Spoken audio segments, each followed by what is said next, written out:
Hey there, welcome back to Short Take 331. Today we'll continue on our path towards quantum Monte Carlo, and we're going to talk about calculating thermal expectation values. So if you recall, so far in this series of videos towards our finite temperature quantum Monte Carlo calculations, we've talked a lot about the partition function. In this case, this is a grand canonical partition function, which is given by the trace of e to the minus beta h minus mu n, and beta is of course the inverse temperature, h is our Hamiltonian.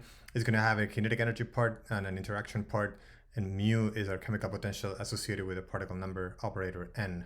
N and h commute, of course, and so we're able to separate, if we want, e to the beta mu n from this product, and we can separate that h and n parts, but we cannot separate h itself into kinetic and potential energy parts, and that's why we introduced the Trotter-Suzuki factorization. We follow that with the Haber-Satonovich transformation to deal with the two-body interaction. It could be higher body. There's Haber-Satonovich transformations for higher body as well. But when all is said and done, the point is that we finish with a path integral or field integral formulation of this quantum many-body problem.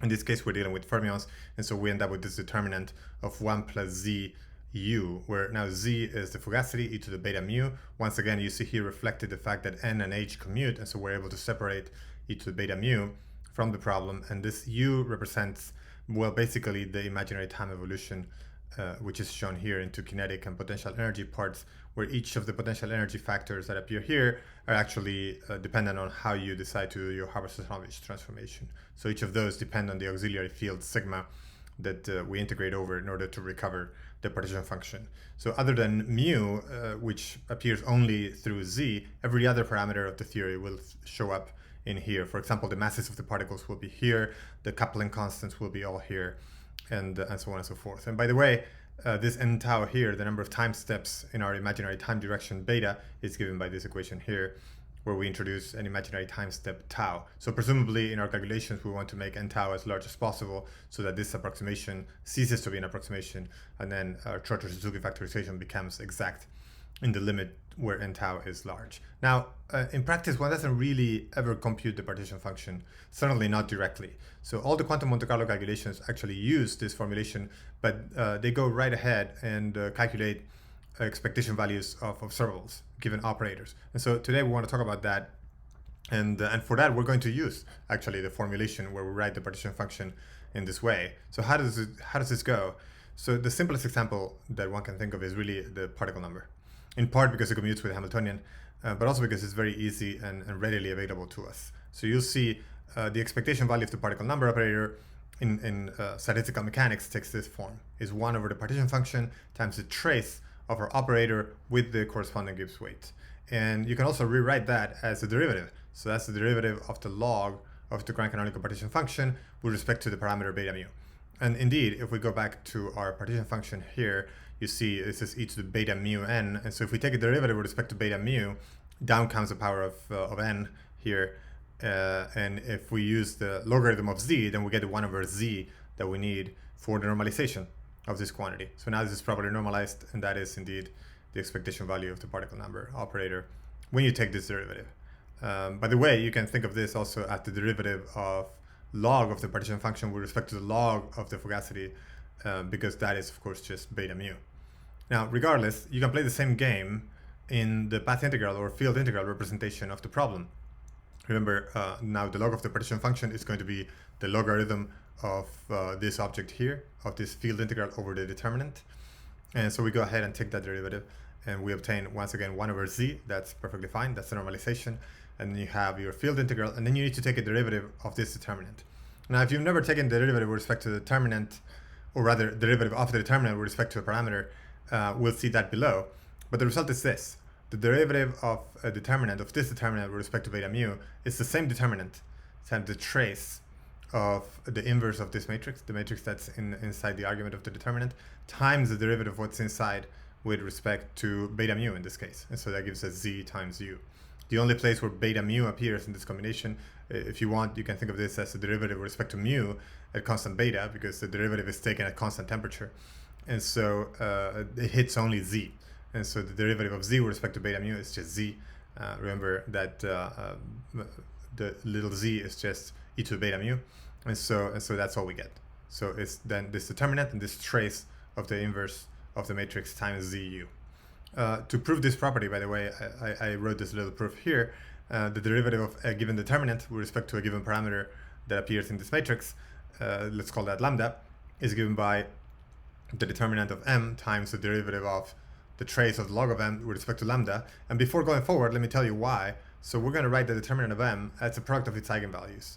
And the product of the eigenvalues is the same as the exponential of the sum of the log of the eigenvalues. So I'm just using here sum, this should be a sum over k of the log of the eigenvalues, and this sum over the log is the same as the trace of the log. And so in other words, the determinant of a matrix is the exponential of the trace of the log. And this shouldn't be too confusing, I think, because you see that this exponential of a sum becomes a product of exponentials, and exponential of the log of lambda then gives you lambda. And so it's pretty clear that one goes from this expression to this expression, then this becomes a trace, and that's how we get the exponential of the trace of the log of m, of the matrix m. And so we go right up here, and so then the derivative of the determinant is the derivative of this object. And the derivative of an exponential is the same exponential, so we recover the determinant. And then we have to take a derivative of what's inside, and so that's this part. And so we differentiate with respect to lambda, and we get that the derivative goes through the trace. The trace is a linear property, so this just goes right through, and it hits the log of m. And so that's how we get m inverse times the m d lambda. And that explains how we get this here. We get the determinant once again.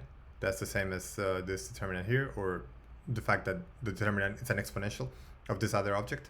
And then we get to have the trace and whatever, the derivative of whatever is inside of the determinant with respect to z after we take that inverse matrix. And so that's what appears here. And so what that tells us is that the expectation value of the operator n is simply, if we put all this together up here, is simply an average or a mean of this quantity, the trace of the inverse of 1 plus zu multiplied by zu itself, is a mean over of this quantity with weight p of sigma, or probability p of sigma associated with sigma. So here I've used this double angle bracket to denote this expression. And so the double angle bracket for a given quantity x, depending on sigma, is given by this object. It's a field integral over this p of sigma times whatever object x you have. In our case, that object is this whole trace. And this p of sigma is going to be this object here. It's a determinant which plays the role of a weight normalized by z. And you see this makes sense because z itself is the field integral over the determinant. And so this is now properly normalized. Now, you have to be careful here because it could be that p is actually not a positive quantity. So if we're going to interpret p as a probability, as I was just saying, then we're going to be in trouble there. But no matter what, it is a weight in the sense that one can always write this expression here, integral over d sigma, determinant times something. And so this determinant is normalized by this partition function here. So regardless of what the determinant is, it is a weight. It's just that if we want to interpret it as a probability, then we need it to be positive definite or positive semi-definite. And so then this quantity, we would expect it to be positive semi-definite, and it may not be. And when it's not, we say that we have what's called a sign problem, which is a problem actually that appears in most systems in physics all over high energy and condensed matter physics, and also in quantum chemistry. Now, our job, once we've arrived at this expression, and we know that we have to average over this object and obtain that with this weight p of sigma, our job is to generate sigma field configurations, which we're going to call sigma k, with k equals 1 up to n samples. So let's say that we obtain n sample numbers, or a number equal to n samples of sigma configurations, and they have to be distributed according to this probability p of sigma. So if we have that, then, and by the way, that's the Monte Carlo part, that's the difficult part, then we can estimate the expectation value of the operator by calculating this average n. And so that is to say, we average over the number of samples of this quantity that we have here, the trace of 1 plus zu inverse times z times u. And so once again, so we have here that from this derivation, the expectation value of the particle number operator, which is given by this, in the field integral formulation is given by this average. This average, which is calculated as a field integral with this probability, p of sigma given by this object here, the determinant divided by the partition function. We never use the partition function itself in calculations. All we're going to use is the ratio of two determinants between different configurations. And that's how typically how Monte Carlo calculations go. And so once you obtain the sigma field configurations, we'll see a bit more about that in a future video, then you're in perfect shape and you can estimate the expectation value of n by calculating this average. So if somebody hands you the samples, already the sigma field configurations, all you need to do is evaluate these traces. In other words, construct these matrices, evaluate these quantities, compute these traces, and then calculate this average. And that will give you an estimate of your expectation value of the particle number operator. Now, here's another example, which is readily available given these expressions.